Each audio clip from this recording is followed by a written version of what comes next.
At ayan mga ka-crypto, isang madamdamin at hindi po malilimutang kwento mula sa mga unang araw ng pagbuo kay XRP ang muling umugong sa buong digital asset community matapos itong ibahagi muli sa internet.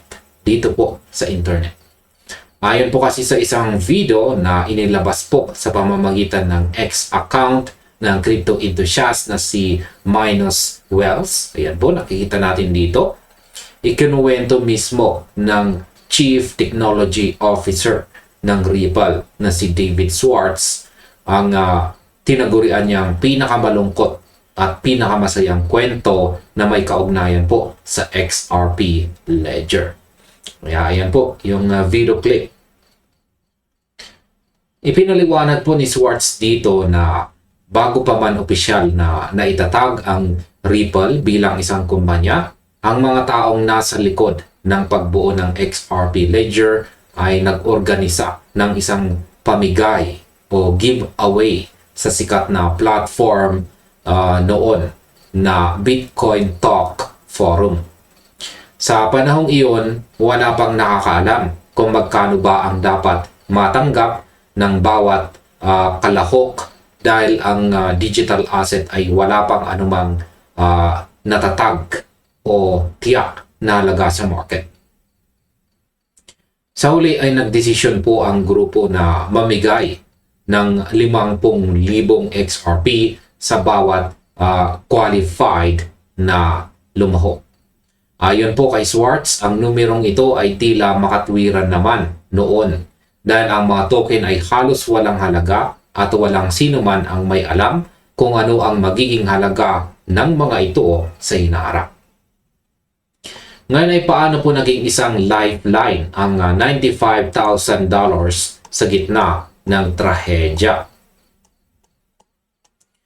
Makalipas po ang ilang taon nang si XRP ay umabot na sa halagang $2 o $2. Yan.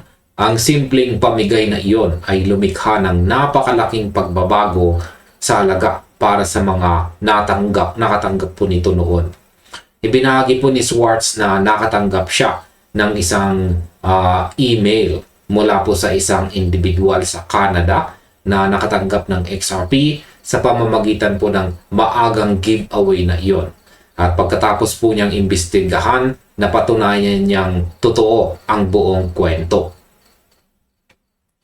Ang taong tumanggap ay may 17 taong gulang na kapatid na babae.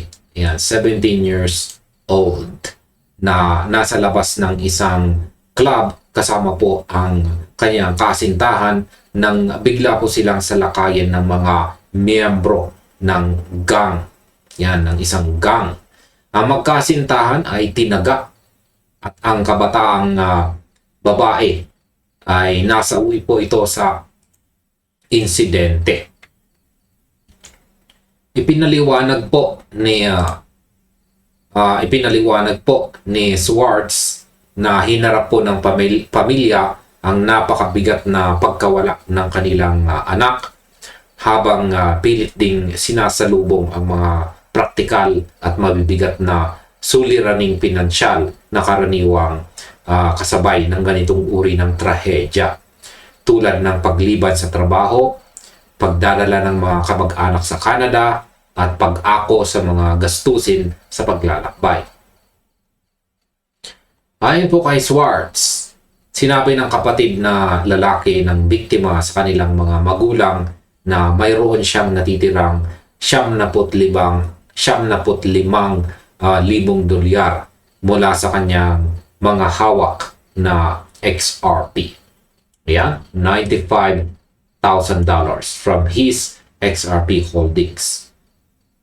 Ang pundong ito ay nagmula po sa mga token na nakuha niya noong panahon ng Bitcoin Talk giveaway, kung kailan ang mga ito ay walang halos nakikitang halaga.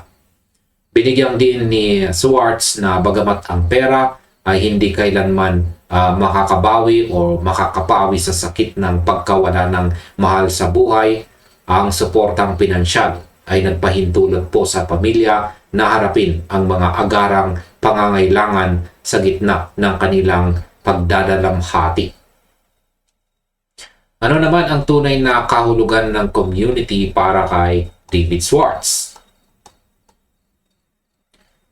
Itinuring po ni Schwartz na ang buong karanasan bilang ang buong karanasan na ito bilang ang pinakamalungkot ngunit pinakamasayang kwento na kanyang naranasan at narinig sa buong kasaysayan ng XRP Ledger. Ang trahedya ay nanatiling sentro at pinakamapait na bahagi ng kwento. Ngunit ang halagang nalikha ng maagang pamamahagi o early giveaway ay nagbigay po sa pamilya ng sapat na mapagkukunan ng tulong sa sandaling kailangan na nila ito sa kanilang buhay. Ginamit din niya ang kwentong ito upang ipaliwanag kung bakit ang XRP community ay mayroong napakalalim at personal na kahulugan para sa kanya. Tinapos po niya ang kanyang pahayag sa pamamagitan ng pagpapasalamat sa buong community at pagpapahayag ng taus-pusong pagkilala sa mga taong patuloy po na sumusuporta sa project mula pa noong mga unang taon nito. At ayan, sa kabuuan, para po sa akin, ang kwentong ito ay nagpapakita ng technology at saka finance ay may kakayahang magdala ng pagbabago hindi lamang sa mga numero sa screen kundi pati na rin sa totoong buhay ng mga tao. Ang mga ganitong karanasan ang nagpapatunay na sa likod ng bawat decentralized network ay may mga tunay na kwento ng tao na nagkakaisa sa gitna ng pagsubok at tagumpay ngayong taon. At ayan mga ka-crypto, hanggang dito na lamang po tayo sa video na ito. Marami pong salamat sa panonood. At maaari na rin po ninyong sunod na panoorin ang recommended video natin dito.